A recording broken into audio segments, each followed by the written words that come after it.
Event 1, athletes will come out at the go and begin their 250-meter row. Another athlete on the team will come out and begin their single arm devil's press. Make sure it is full chest to the ground, full lockout overhead. You might see a couple soft lockouts here. You want to make sure that elbow gets fully extended, knees are extended, and hips are extended at the top. Athletes will continue to row their 250 on a countdown monitor, so it will end at 0. For the devil's press, athletes can swap at any time they feel appropriate. They just have to run back, tag the next athlete, then they can come out and continue to add to their devil's press total. There's a minute 30 time cap for the row, and at that minute 30, the devil's presses will stop. So you'll see the row finished, but athletes will continue to work on devil's presses until they get to that cap. There will be a transition time where everyone is resting until that 2-minute mark, so 30 seconds of rest. Then athletes will come out. They will begin their 500-meter row. This is a second athlete starting their 500-meter row. Athletes will continue to work their way through the devil's press throughout. There is a 2-minute and 15-second cap on this part of the workout.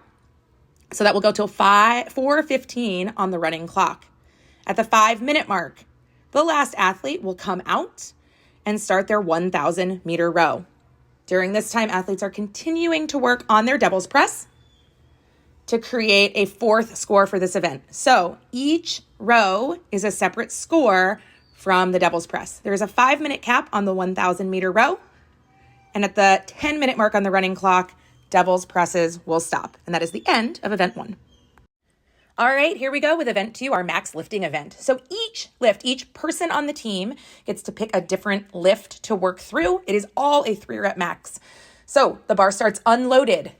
At the start of go, we're going to load the weights. And you can see both of these guys did a little push press action. So we would just tell them, no, a strict press has locked out knees. Okay, so you can work through this 8 minutes however you want. So we get to go up in weight, down in weight. You're welcome to squat clean from the ground if you want to. You can power clean if you want to. You can go in any order. You're just really working on telling your judge before the event starts. You have to tell them who's strict pressing, who is thrustering, and who is front squatting. And as you just stay with your lift, like I said, you can go in any order. You could power clean into these nice front squats. You could squat clean. I think Kelly's going to show you that in a second. And then you just keep adding weight as you see fit to find your max weight. The score for the event will be max weight of the 3 different lifts added together. We need to keep in mind that whatever your heaviest lift is, that is the weight that will get loaded on to the sled for the next event. And you and your team are responsible for moving that weight out yourself.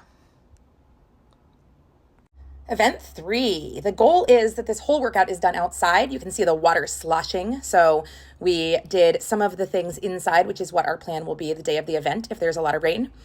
The first athlete will start pushing. You have to switch the poles at the end, not spin the sled. You're going to go back. You are welcome to trade partners whenever you like. So you can see Jake is trading with Dave right here. So you can trade at the end, or at that starting line, I guess the starting line, not the end. And this will be an example of Dave is running back and tagging someone. So you can trade partway through your sled. You just have to trade off back at the start line. You have to tag your partner at the start. So we get through our 3 passes down and back of the sled, and then we will get on to our team burpees. So for our team burpees, all the people have to lay down before the starting line, like the guys were doing. I will show you a video in a second with a little more clarification. So everybody lays down before the starting line. The first person will stand up. I touch my chest, so we're all down. I'm going to stand back up, do my burpee, touch my chest, and then I don't want to jump over both of them, so I'm going to have Andy scoot toward me. I can jump over each one, and then I lay down right where my feet are. Andy stands up, he does his full burpee, and then he can jump over both of us. You lay back down wherever you landed, and you continue until all of your athletes have gotten past the finish line. So you need to get everyone past that finish. We'll have it marked off pretty clearly. Everyone runs back to the start, and then you can start with your handstand walk. It'll be 3 times in that first round down and back, or your wheelbarrow. The wheelbarrow is the longer distance. For clarification, you want to make sure you start both movements in front of the line, like that demo there. The next one I show is going to show you a no rep. So I'm going to put one hand in front, but one hand goes over, which would be a no rep. Once you finish your handstand/wheelbarrow, you're onto your sprint. So each person is going to sprint down and back, tag the next person, they will sprint down and back. Everyone has one sprint down and back, and then you will go back to your sled push. So we're back to a sled push. This time it is 2 times down and back. Still can trade whenever you would like. Then back to one length of the burpees, run back. Then you will go back to 2 passes of the handstand walker wheelbarrow. So it's the shorter distance down and back twice for handstands, the longer distance for wheelbarrow. Then back to that sprint from everyone on the team. Everyone will do one sprint down and back. Then we're into our final round. So it's just one sled push down and back. Keep in mind, you always have to switch the handles, not spin it.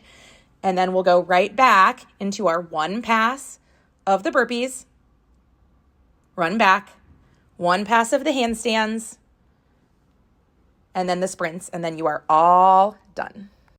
Event 4, this is our every minute on the minute. So at 3, 2, 1, go, all athletes, the 2 athletes that are not going to be doing bar muscle ups or pull ups or bar rows are going to pick up their kettlebells. You will complete whichever rigs movement you are intending to do, 5 bar muscle ups, 10 pull ups, or 15 bar rows. And then you will get into your synchro goblet squats. Synchro means hip crease below the knee at the bottom, all the way, tall at the top. The judges will tell you if you are not in sync, they will not count your reps. So you're going to continue to work through these squats until you get to the end of the minute or whenever you decide to stop. Then you will trade your kettlebells off. During this workout, at no point should the kettlebells touch the floor. You must have them off the ground with your body under tension. So you cannot rest them on your feet or just sit them on your shoulders or anything. We finish our second interval of the bar rows or muscle ups or pull ups. You go right back to your squats. You will pick your order that you're going to go in. So if Sam went first and then Dave and then Jake, you will stay in that order the rest of the time. Each athlete will move through their gymnastics buy-in 3 different times. So it is a 9-minute EMOM. The score for this event is total goblet squats at the end of the 9 intervals. For event 5, this is our rope climb and max echo bike to end our event. So on 3, 2, 1, go, an athlete can start on whatever rope climb variation they choose while another athlete starts on the echo bike. You're going for max calories over the full 4 minutes on the echo bike, and then you're working to get as many points as you can on the rope. You get 5 points for a legless rope climb. You must touch the metal at the top before your legs cinch on the rope. 3 points for a rope climb using your legs, and 1 point for an up-down. Arms will start extended. Your shoulders need to touch the ground before your butt, and you must show straight elbows all the way at the top before you perform your knee tuck.